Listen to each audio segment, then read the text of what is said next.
वीरा वेलणकर शाळेची आषाढी दिंडी विठ्ठलनामाच्या गजरात चिमुकल्याने जपली वारकरी परंपरा।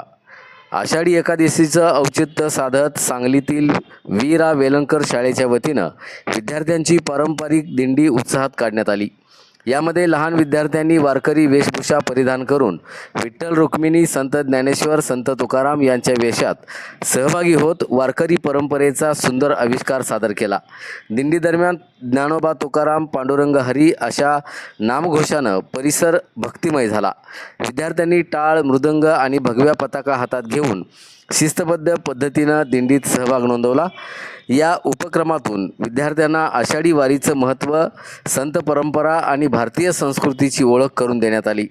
शाळेचे मुख्याध्यापक, शिक्षक, शिक्षकेतर कर्मचारी तसंच पालकांनी या उपक्रमात उत्स्फूर्तपणे सहभाग घेतला। विद्यार्थ्यांच्या उत्साहपूर्ण सहभागामुळे संपूर्ण परिसर भक्तिरसात न्हाऊन निघाला। या दिंडीचं नागरिकांनीही कौतुक करत विद्यार्थ्यांवर पुष्पवृष्टी करून स्वागत केलं।